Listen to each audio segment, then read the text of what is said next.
हाँ जी, आज हम जो है ना वो जो हमारा टॉपिक चल रहा था वो था कि सॉलिबिलिटी के बारे में, सॉलिबिलिटी क्या होती है। उसमें फिर हमने उसके जो है ना वो फैक्टर डिस्कस किए कि कौन कौन से फैक्टर हैं जो सॉलिबिलिटी को जो है ना वो अफेक्ट कर सकते हैं। उसमें पहला हमने पढ़ा जी लाइट और लाइट, दूसरा हमने पढ़ा सॉल्यूट सॉल्वेंट इंटरेक्शन। आज हम तीसरा उसका और लास्ट वाला पढ़ेंगे, affects of temperature on solubility, के टेम्परेचर का सॉलिबिलिटी के ऊपर जो है ना वो क्या अफेक्ट होता है। आमतौर पर जो है ना वो ये देखा जाता है, मतलब हम ये समझते हैं कि शायद टेम्परेचर बढ़ाने से जो है ना वो सॉलिबिलिटी इंक्रीज होती जाती है, ठीक है। लेकिन ये ऐसा जो है ना हर वक्त ऐसा नहीं होता, बाद केसेस में होता है और बाद, मतलब ये जरूरी नहीं है कि आप ये रूल बना लें हम कि जी टेम्परेचर बढ़ाते हैं तो हमारी सॉलिबिलिटी जो है ना वो इंक्रीज होती जाएगी, ठीक है। तो इसके बारे में ये है कि जब हम किसी चीज़ का जो है ना वो टेम्परेचर बढ़ाएंगे तो सॉलिबिलिटी के मतलब रिलेटेड जो है ना हमारे पास तीन पॉइंट जो है ना हमारे सामने आएंगे। पहला पॉइंट हमारे पास है जी हीट अब्जॉर्ब, के उसके अंदर जो है ना वो हीट एब्जॉर्ब होगी। दूसरा पॉइंट हमारे पास है हीट इज गिवन आउट, के हीट जो है ना वो जो है ना वो बाहर मतलब रिलीज हो जाएगी। और तीसरा पॉइंट हमारे पास क्या आता है जी, नो चेंज, ठीक है।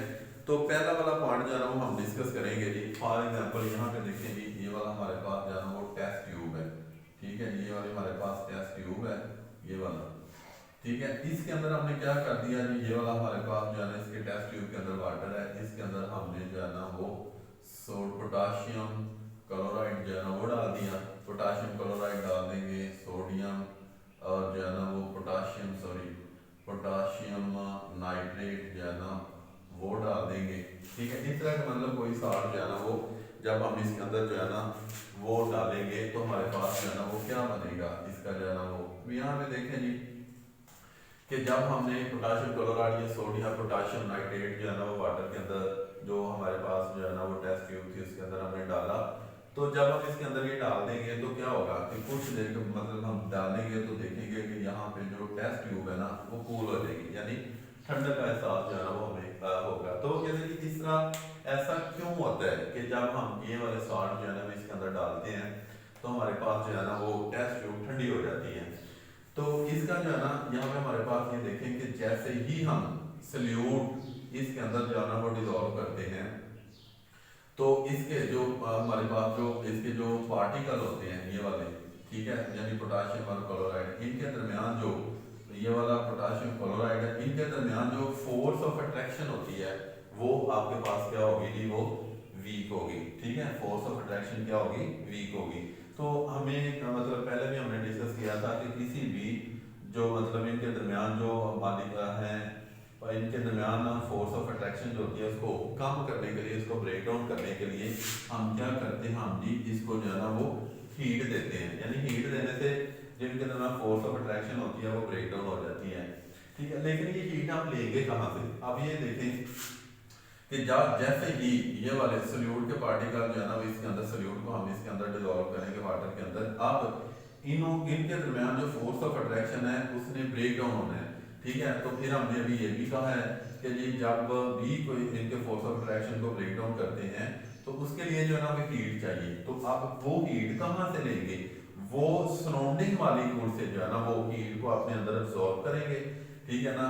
जब हीट को अपने अंदर सराउंडिंग से एब्जॉर्ब करेंगे, ठीक है, तो दरमियान जो सराउंडिंग होगा उसका वहां पे क्या हो जाएगा जी, टेम्परेचर लो हो जाएगा। जब टेम्परेचर लो हो जाएगा तो वो जो आप हमारी टेस्ट ट्यूब है ना वो ठंडी हो जाएगी। समझ आई कि यहाँ पे जो ये साल्ट है ना वाटर के अंदर डिजोल्व करने से ये वाली जो हमारे पास टेस्ट ट्यूब है ये ठंडी क्यों होती है, ठीक है। तो इसकी वजह सिर्फ यही है कि जैसे ही हम सल्यूट के पार्टिकल सल्यूट को इसके अंदर डालेंगे तो ये इनके दरमियान जो फोर्स ऑफ अट्रैक्शन पोटाशियम और क्लोराइड के दरमियान जो फोर्स ऑफ अट्रैक्शन है ये ब्रेक डाउन हो जाएगी। ब्रेक डाउन होने के लिए टेम्परेचर चाहिए, तो टेम्परेचर कहाँ से लेंगे, ये सराउंडिंग के जो मॉलिक्यूल्स होंगे ना वहां से लेंगे। जब उसके अंदर से हीट को अपने अंदर ये एब्जॉर्ब करेंगे, जब एब्जॉर्ब करेंगे तो फिर साइडों पे यानी सराउंडिंग पे टेम्परेचर जो है ना वो लो हो जाएगा। जब टेम्परेचर लो हो जाएगा इट्स मीन कि हमारे पास जो टेस्ट ट्यूब है ना वो ठंडी हो जाएगी, ठीक है जी। उसके बाद अगला जो फिर ये है कि जी ऐसा कि जिसमें हीट को जो है ना अब्जॉर्ब किया जाता है, ठीक है। इनके जो सल्यूट के पार्टिकल होते हैं इनके दरमियान फोर्स ऑफ अट्रैक्शन जो होती है ना वो स्ट्रॉन्ग होती है, तो जितनी ज़्यादा स्ट्रॉन्ग होती है उसको ब्रेक डाउन करने के लिए उतना ही ज़्यादा टेम्परेचर चाहिए। तो हमने ये कहा कि टेम्परेचर वो अपने सराउंडिंग से जो है ना वो लेंगे। अगला हमारे पास ये होता है कि जी ऐसे केस के अंदर जब हम टेम्परेचर बढ़ाते हैं तो हमारी सॉल्युबिलिटी भी जो है ना वो बढ़ती है। ठीक है, अगला हमारे पास ये जो पॉइंट है वो हमारे पास क्या है, वो हमारे पास है जी heat is given out, heat is given out. अब यहाँ पे देखें जी अगेन हम जो है ना वो टेस्ट ट्यूब को लेते हैं, ये वाला हमारे पास टेस्ट ट्यूब है, इसके अंदर जो है ना ये वाला हमारे पास वाटर है। ठीक है, इसके बाद अंदर जो है ना वो लिथियम सल्फेट जो है ना वो हम डालेंगे Li2SO4, लिथियम सल्फेट मतलब हम डालेंगे। और या हम जो है ना इसके अंदर सीरियम सल्फेट जो है ना वो भी हम डाल सकते हैं, लेकिन हम यहाँ पे लिथियम सल्फेट की एग्जांपल लेंगे कि जब हम इसके अंदर लिथियम सल्फेट को जो है ना वो ऐड करेंगे तो ये वाला हमारे पास जो टेस्ट ट्यूब है ना ये वाला क्या हो जाएगी, ये हॉट हो जाएगी यानी वार्म हो जाएगी। ठीक है जी, ये वाला वार्म हो जाएगी। अब इसकी वजह क्या है जी कि ये वाली जो है ना वार्म क्यों होगी कि जब हम लिथियम सल्फेट को जो है ना वो इसके अंदर डिसॉल्व करेंगे तो लिथियम सल्फेट यहाँ पे देखें जी लिथियम सल्फेट जो है ना इसके अंदर दरमियान में जो फोर्स ऑफ अट्रैक्शन होती है ना वो क्या होती है, वो होती है जी V। ठीक है, तो अब यहाँ पे देखें कि जी जब हम इसको जो है ना वो ब्रेक डाउन करेंगे क्योंकि जो फोर्स ऑफ अट्रैक्शन है वो तो पहले वीक है, तो जब फोर्स ऑफ अट्रैक्शन वीक होगी तो उसके लिए जो है ना वो हमें हीट को सराउंडिंग से एब्जॉर्ब नहीं करना पड़ेगा। ठीक है ना, तो फिर क्या होगी कि जैसे हम ये डालेंगे तो हीट एब्जॉर्ब होने की बजाय हीट जो है ना वो रिलीज होगी। ठीक है, तो इसलिए हमारे पास जो है ना वो इक्वेशन क्या बनेगी, solute plus solvent makes two, आपके पास क्या बनेगा जी सॉल्यूशन प्लस हीट जो है ना वो इसमें रिलीज हो जाएगी। ठीक है, तीसरा केस जी हमारे पास जो आता है ना वो हमारे पास है कि जी नो चेंज। ठीक है, कि अगर आप सॉल्यूट को सॉल्वेंट के अंदर डिसॉल्व करते भी हैं तो उसमें कोई जो है ना वो चेंज नहीं आएगा। अगेन हम जो है ना वो ले लेते हैं टेस्ट ट्यूब, टेस्ट ट्यूब के अंदर जो है ना ये वाला हमारे पास वाटर है, इसके अंदर जो हमने अब सॉल्यूट यूज करेंगे वो हमारे पास होगा सोडियम क्लोराइड। ठीक है, अब सोडियम क्लोराइड जो है ना जब हम इसके अंदर डिसॉल्व करेंगे तो जो हमारे पास टेस्ट ट्यूब का यानी जो वाटर है इसका जो टेम्परेचर है जो पहले मतलब सॉल्यूट को इसके अंदर डिसॉल्व करने से पहले था, ठीक है ना, जब हम इसके अंदर सोडियम क्लोराइड को डिसॉल्व कर देंगे तो डिसॉल्व करने के बाद भी हमारे जो यहाँ पे मतलब जो इसका टेम्परेचर होगा ना उसमें कोई इफेक्ट नहीं आएगा, यानी ना वो इंक्रीज होगा ना वो हमारे पास जो है ना वो डिक्रीज होगा। ठीक है जी, तो ये वाला हमारे पास तीन पॉसिबिलिटीज हैं हमारे पास के टेम्परेचर सॉल्युबिलिटीज के ऊपर क्या इफेक्ट होता है। पहला हमारे पास इसकी तीन पॉसिबिलिटीज हैं, हीट अब्सॉर्ब होती है, कब होती है वो हमने डिस्कस किया, फिर हीट जो है ना वो रिलीज होती है, और तीसरा पॉइंट जो है ना वो हमारे पास है कि जी नो चेंज, कि अगर आप सॉल्यूट को सॉल्वेंट के अंदर जो है ना वो डाल भी देते हैं तो टेम्परेचर में जो है ना वो कोई इंक्रीज मतलब सॉल्युबिलिटी में कोई फर्क जो है ना वो नहीं पड़ेगा। ठीक है, अगेन जी मैं आपको रिपीट कर देता हूँ कि जी टेम्परेचर का सॉल्युबिलिटी के ऊपर क्या इफेक्ट होता है। आमतौर पर यही समझा जाता है कि टेम्परेचर बढ़ाने से सॉल्युबिलिटी जो होती है ना वो इंक्रीज करती है, लेकिन ऐसा नहीं होता, मतलब ये जरूरी नहीं है कि हर केस में ऐसा हो। ठीक है, तो अब यहाँ पे जब हमने टेम्परेचर का सॉल्युबिलिटी के हवाले से डिस्कस किया तो हमारे पास जो है ना वो तीन पॉसिबिलिटीज आ सकती हैं। पहला हमारे पास है जी हीट अब्सॉर्ब होगी, तो वो हमने बताया कि आप पोटाशियम क्लोराइड जो है ना वो ले लें, पोटाशियम जो है ना वो नाइट्रेट ले लें तो वो डालेंगे। तीसरा वो जो है ना वो हमारे पास जो टेस्ट ट्यूब होगी वो कूल हो जाएगी, ठंडी हो जाएगी। उसकी वजह यही बताई थी कि उनके अंदर जो है ना फोर्स ऑफ अट्रैक्शन बहुत ज़्यादा होती है। जब फोर्स ऑफ अट्रैक्शन को ब्रेक डाउन करना होता है तो हमें हीट चाहिए, और वो हीट कहाँ से लेंगे, सराउंडिंग के जो हमारे मॉलिक्यूल है वहाँ से लेंगे। जब हीट वहाँ से लेंगे तो वो क्या हो जाएगा, टेम्परेचर लो हो जाएगा। जब टेम्परेचर लो होगा तो हमारी जो टेस्ट ट्यूब है वो ठंडी हो जाएगी। दूसरा हमारे पास क्या जी हमने पढ़ा था कि जिसमें हीट रिलीज होती है, लिथियम सल्फेट है, सीरियम सल्फेट है, कि जब हम वो एज ए सॉल्यूट जो है ना वो सॉल्वेंट के अंदर डिसॉल्व करेंगे उनके दरमियान फोर्स ऑफ अट्रैक्शन जो होती है वो वीक होती है, तो वो क्योंकि होती वीक है तो उसको ब्रेक डाउन करने के लिए जो है ना वो हमें हीट की जरूरत नहीं होती। वो फोर्स ऑफ अट्रैक्शन क्योंकि वीक होती है तो वो बड़ी आसानी से जो है ना वो ब्रेक डाउन हो जाएंगे और यहाँ पे हीट जो है ना वो हमारे पास रिलीज होगी। और तीसरा पॉइंट हमने पढ़ा था कि ऐसा भी मतलब पॉसिबिलिटी है कि जब सोल्यूट को सॉल्वेंट के अंदर डिजॉल्व करते हैं तो ना तो टेम्परेचर इंक्रीज होता है, ना ही हमारा टेम्परेचर जो है ना वो डिक्रीज होता है, यानी नो चेंज इन ना टेम्परेचर। तो ये तीन पॉसिबिलिटीज थी पेपर पॉइंट ऑफ व्यू से। ये लॉन्ग क्वेश्चन आता होता है और ये बड़ा अहम तरीन जो है ना इस चैप्टर का क्वेश्चन है। तो आपने बेटा इसको अच्छी तरह से जो है ना वो तैयार कर लेना। ओके जी, अल्लाह हाफिज़। अस्सलाम वालेकुम स्टूडेंट्स, माइटोसिस के ऊपर हम लोग बात कर रहे थे। माइटोसिस की डेफिनेशन आई थिंक आप लोगों ने याद कर ली भी है और माइटोसिस के फेजेस हमने स्टार्ट किए थे। If you people do remember, हम लोगों ने माइटोसिस की बात की कि ये एक ऐसा प्रोसेस है जिसमें एक सेल से नए 2 सेल्स बनते हैं और उनको क्रोमोसोम नंबर जो है वो रिटेन रहता है बिल्कुल उस तरह से जितना कि उसके पेरेंट सेल में था। पेरेंट सेल से 2 नए सेल्स बन रहे हैं तो जो 2 नए सेल्स बन रहे हैं उनका क्रोमोसोम नंबर उतना ही है जितना कि पेरेंट सेल का था। ठीक है, उसके बाद हम लोगों ने सोमैटिक और जर्मिनेंट सेल्स की बात की थी और इसके अलावा हम लोगों ने कैरियोकाइनेसिस और साइटोकाइनेसिस की बात की थी। लेटर ऑन हमने फर्दर इसको कंटिन्यू किया था। कैरियोकाइनेसिस की जो 4 फेजेस थी उनको स्टार्ट कर दिया था। उसके अंदर से मैंने आप लोगों को प्रो फेज पढ़ा दिया था। प्रो फेज का मैं दोबारा से थोड़ा सा रिव्यू आप लोगों को दे देती हूँ कि प्रो फेज में हमने देखा था कि सेल के अंदर जो है वो लूज थ्रेड लाइक स्ट्रक्चर पड़ा होता है जिसको क्रोमाटिन कहते हैं। ये जो क्रोमाटिन है on the onset of the prophase खुद को अरेंज कर लेता है इनटू द क्रोमोसोम्स। ठीक है, और इसके अलावा जो है वो इसके अंदर हमने देखा था कि सेल के अंदर जो है वो 2 सेंट्रियोल्स पड़े होते हैं और सेंट्रियोल्स का फंक्शन ये है कि वो स्पिंडल फाइबर्स बनाते हैं। ठीक है, और इसके अलावा हमने बात की थी कि प्लांट का जो कैरियोकाइनेसिस है वो थोड़ा सा इस तरह से डिफरेंट है एनिमल सेल के कैरियोकाइनेसिस से कि प्लांट सेल के अंदर जो है वो सेंटर में न्यूक्लियस नहीं होता है, सेंटर में बड़ा वैक्यूल होता है क्योंकि प्लांट सेल के अंदर जो वाटर की रिटेंशन ज़्यादा होती है दैट सेल्स के सेंटर में बड़ा सा वैक्यूल होता है।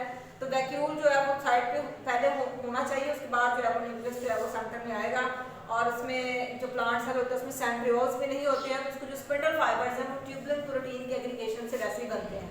इसके अलावा हमने बात की थी स्टूडेंट्स के किस तरह से जो है वो mitosis does not occur in the cells of the bacteria और बैक्टीरिया आल्सो कि बैक्टीरिया की बॉडी जो एक ही सेल की बनी हुई है तो हम लोग ये नहीं कहेंगे सेल्स ऑफ बैक्टीरिया, हम यही कहेंगे कि बैक्टीरिया के अंदर जो है वो माइटोसिस नहीं होती है। उसके अंदर माइटोसिस की तरह का एक सिमिलर प्रोसेस होता है जिसमें एक बैक्टीरिया 2 बैक्टीरिया के अंदर डिवाइड होता है and that process is the binary fission. इसके ऊपर क्वेश्चन की मैंने बात की थी कि ये क्वेश्चन आ जाता होता है कि why mitosis does not occur in the bacteria. तो आपने बताना है क्योंकि बैक्टीरिया के अंदर प्रोमिनेंट न्यूक्लियस ही नहीं होता है तो प्रोमिनेंट न्यूक्लियस नहीं है तो उसकी फिर कैरियोकाइनेसिस जो है उस तरह से नहीं हो सकती है, उस तरह से फॉलो अप नहीं कर सकती जिस तरह से प्लांट या एनिमल सेल के अंदर करती है। ठीक है, इसके अलावा स्पिंडल फाइबर्स भी जो है वो बैक्टीरिया के अंदर नहीं बनते। तो ये एक रिव्यू था पिछले आपके लेक्चर का। आगे हम लोग कंटिन्यू करते हैं। प्रोफेज में हमने देख लिया, हमने देखा कि स्पिंडल फाइबर्स बन गए हैं। ठीक है, स्पिंडल फाइबर्स जो है वो अब मूव करके तो जो है वो उनके साथ क्रोमोसोम के साथ अटैच करेंगे। अब क्रोमोसोम के साथ स्पिंडल फाइबर्स अटैच करेंगे। ठीक है, इसको आगे कंटिन्यू करते हैं। आज का जो हमारा फेज है दैट इज द मेटाफेज। ठीक है, मेटाफेज है, इसको हम देखेंगे। मेटाफेज में स्टूडेंट्स जब स्पिंडल फाइबर्स की लेंथ सफिशिएंट हो जाती है, पिछले अगर आप लोगों ने डायग्राम्स याद है, नहीं याद तो प्लीज पीछे जाके जो है वो वीडियो देखें, उसमें देखें कि मैंने प्रोफेज के अंदर क्या बताया था, किस तरह से स्पिंडल फाइबर्स जो है वो मूव कर रहे थे। ठीक है,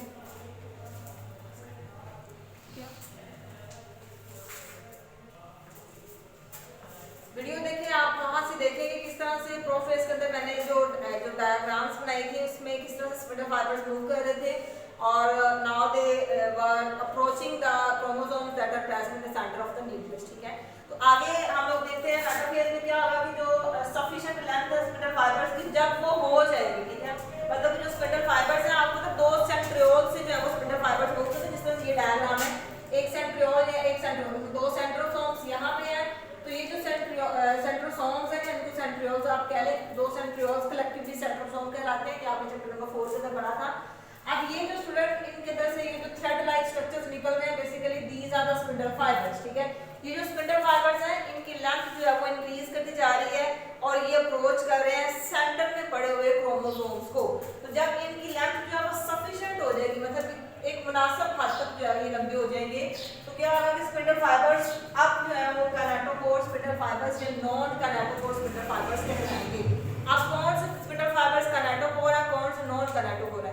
अच्छा, हमने बात की थी कि जो क्रोमोसोम्स हैं they are attached with the centre that is the centromere. ठीक है, ये सेंट्रोमेयर था, यहाँ पे क्रोमोसोम्स जो है वो अटैच होते हैं और इसके बाहर जो प्रोटीन की कवरिंग होती है जिसको कहते हैं कैनाटोकोर। अब स्टूडेंट्स जोन्स स्पिंडल फाइबर्स इस कैनाटोकोर प्रोटीन को अटैच मतलब इसके अंदर से गुजरेंगे। ठीक है, जैसे ये है, अब ये सेंट्रोमेयर या कैनाटोकोर के अंदर से गुजर रहे हैं। इन स्पिंडल फाइबर्स को आप कहेंगे कैनाटोकोर, कैनाटोकोर स्पिंडल फाइबर्स। अब कुछ ऐसे स्पिंडल फाइबर्स होंगे जो मूव तो कर रहे हैं एक सेंट्रोसोम से दूसरे की तरफ, लेकिन they are not touching the kinetochore of that chromosomes. ठीक है, अब उनको हम कहेंगे नॉन कैनाटोकोर स्पिंडल फाइबर्स। क्यों नॉन कैनाटोकोर है? क्योंकि कैनाटोकोर को तो वो टच ही नहीं कर रहे थे, वहां से गुजर रहे हैं। ठीक है, like this these are the non kinetochore spindle fibres. ठीक है, ये आपको डिफरेंस याद रखना है। ये क्रोमोसोम जो है उनके सेंटर में कैनाटोकोर है। ठीक है, और सेंट्रोसोम से जो है वो स्पिंडल फाइबर्स ऑरिजिनेट हो रहे हैं, निकल रहे हैं, अपनी लेंथ में इंक्रीज कर रहे हैं, मूव कर रहे हैं टुवर्ड्स द क्रोमोसोम्स। तो वो वाले स्पिंडल फाइबर्स जो कैनाटोकोर से गुजर रहे हैं वो कैनाटोकोर स्पिंडल फाइबर्स हैं, और जो अदर देन द कैनाटोकोर मूव कर रहे हैं वो नो कैनाटोकोर स्पिंडल फाइबर्स हैं। तो आप कहते हैं कि जो कैनाटोकोर स्पिंडल फाइबर्स हैं attach the kinetochore of the chromosome, वो क्रोमोसोम के कैनाटोकोर से अटैच हो रहे हैं। ठीक है, two kinetochore fibres from opposite poles attach with the each chromosome के अंदर दो कैनाटोकोर स्पिंडल फाइबर्स आएंगे। ठीक है, एक इधर से आएगा और एक इधर से आएगा, दोनों जो है वो जो क्रोमोसोम का कैनाटोकोर है उसके साथ अटैच हो जाएंगे। ठीक है, उसके बाद क्रोमोसोम जो है वो अरेंज करते हैं खुद को सेंटर में और मेटाफेज प्लेट बना लेते हैं। अब ये देखें, ये जो है ये जो तरतीब है ये वाली, इसको कहेंगे मेटाफेज प्लेट। ठीक है, मेटाफेज इसका नाम भी आपको याद रखना है कि मेटाफेज जो फेज है, ठीक है, उसके अंदर मेटाफेज प्लेट बनती है। मेटाफेज प्लेट में क्या होता है कि मेटाफेज प्लेट के अंदर क्रोमोसोम्स खुद को एक प्लेट की फॉर्म में जो है वो तरतीब दे देते हैं, जिस तरह से यहाँ पे। ठीक है, इससे पहले जो आपने डायग्राम देखी थी, अगर आपको पता हो तो वहां पे बस क्रोमोसोम स्कैटर्ड थे। ठीक है, लेकिन यहाँ पर उन्होंने खुद को एक लाइन के अंदर तरतीब दे दी है। ये जो लाइन सेंटर में आई है इसको मेटाफेज प्लेट कहते हैं। अच्छा, इसके अलावा students number of other spindle fibres are also present and that spindle fibres are known as the non kinetochore spindle fibres. ठीक है, उसके बाद स्टूडेंट्स एनाफेज है। अब आप देखें, आपने जो इसकी डेवलपमेंट है सेल डिवीजन की वो यहाँ तक देख ली है कि जो स्पिंडल फाइबर्स हैं वो ऑरिजिनेट हो गए दो तरह के, कैनाटोकोर और नॉन कैनाटोकोर। और इन दो कैनाटोकोर नॉन कैनाटोकोर स्पिंडल फाइबर्स जो है वो उन्होंने क्रोमोसोम को सेंटर में जो है वो मेटाफेज प्लेट के अंदर जो है वो ओरिएंटेशन दे दिया, तरतीब दे दी। यहाँ तक हमने पढ़ लिया। ठीक है, अब क्या होगा, इससे आगे क्या होना है? ठीक है, फिर स्पिंडल फाइबर्स आ गए, क्रोमोसोम जो है वो सेंटर में उन्होंने खुद को तरतीब दे दिया। अब आगे क्या होगा? अब आगे क्या होगा कि एनाफेज जो स्टेज है वो स्टार्ट हो जाएगी। इसमें ये होता है कि ये जो कैनाटोकोर स्पिंडल फाइबर्स हैं ये कॉन्स्ट्रिक्ट करते हैं। ठीक है, ऐसे पीछे को जो है वो सुकड़ते हैं, और सुकड़ने से जिस क्रोमोसोम के साथ ये अटैच है उसके सिस्टर क्रोमेटिड को अपनी तरफ वो पीछे को ले जाना शुरू कर देते हैं अपने ओरिजिनल पॉइंट की तरफ। ओरिजिनल पॉइंट उनका ये है, वो वाला पॉइंट जहाँ से वो ओरिजिनेट हुए हैं, लाइक ये जो सेंट्रोसोम है यहाँ से वो ओरिजिनेट हुए हैं। तो ये वाला फॉर एग्जांपल ये एक कैनाटोकोर स्पिंडल फाइबर है, इसके साथ अटैच है, और ये जो है इसके साथ अटैच है। तो यहाँ से एक जो क्रोमेटिड है ये इसको इधर ले जाएगा और यहाँ से ये इसको इधर ले जाएगा। फॉर एग्जांपल पहले ये दोनों यहाँ पे अटैच थे, अब इसने क्या किया कि एक सिस्टर क्रोमेटिड को इधर ले आया और दूसरा इधर ले आया। ठीक है, इसी तरह से अगलों के साथ नेक्स्ट जो है उनके साथ इस तरह से होगा कि ये इसके साथ अटैच होकर इसको पीछे ले आया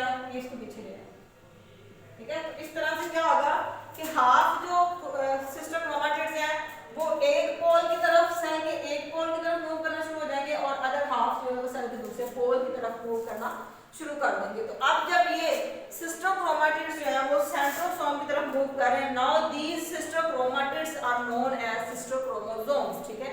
अब ये सिस्टर क्रोमोसोम्स होंगे, अब इससे जो है वो आप कह सकते हैं कि ये क्रोमोसोम्स की कॉपीज जो है वो मूव कर रही है। तो इससे एनाफेज में क्या होता है कि हाफ जो मटेरियल है क्रोमोसोम्स का वो एक पोल की तरफ आ जाता है और हाफ जो है वो दूसरी पोल की तरफ आ जाता है। ये क्यों हो रहा है? आप लोग सोचे एक सेकंड के लिए भी ये क्यों हो रहा है? क्योंकि सेल डिवाइड कर रहे हैं 1 से 2 में, तो आधा मटेरियल एक सेल में जाएगा और आधा मटेरियल एक सेल में जाएगा, ठीक है।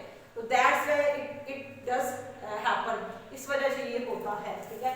तो kinetochore spindle fibre that connect with the kinetochore of chromosome, it starts to move towards originating centrosomes, ये अपने ओरिजिनेटिंग सेंट्रोसोम की तरफ जो है वो मूव करना शुरू कर देते हैं। सिस्टर क्रोमेटिड्स जो है वो अब सिस्टर क्रोमोसोम्स कहलाएंगे, ठीक है। और ये जो सिस्टर क्रोमोसोम्स हैं अपने रिस्पेक्टिव पोल की तरफ जो है मूव करना शुरू कर देंगे।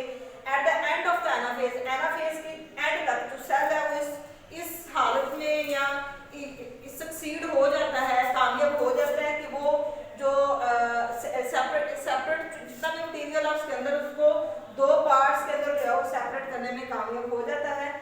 जो कॉपीज हैं क्रोमोसोम्स की वो 2 ग्रुप्स के अंदर डिवाइड होकर 2 ऑपोजिट पोल्स जो है सेल की उनकी तरफ मूव करना शुरू कर देंगे, ठीक है। तो ये मेटाफेज और एनाफेज का है, इसको गौर से देखें। इन डायग्राम्स की अगर आप प्रैक्टिस करते हैं तो डेफिनेटली आपको सब कुछ समझ आ जाएगी।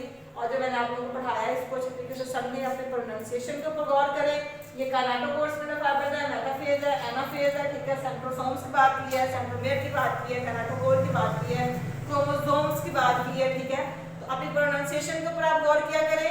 आप लोग लेक्चर सुन लेते हैं लेकिन बाद में जब आप सुना रहे होते हैं तो आप लोगों को प्रोनाउंस करना नहीं आ रहा होता वर्ड, ठीक है। इसके ऊपर भी थोड़ा सा जोर दिया करें, ख्याल रखा करें।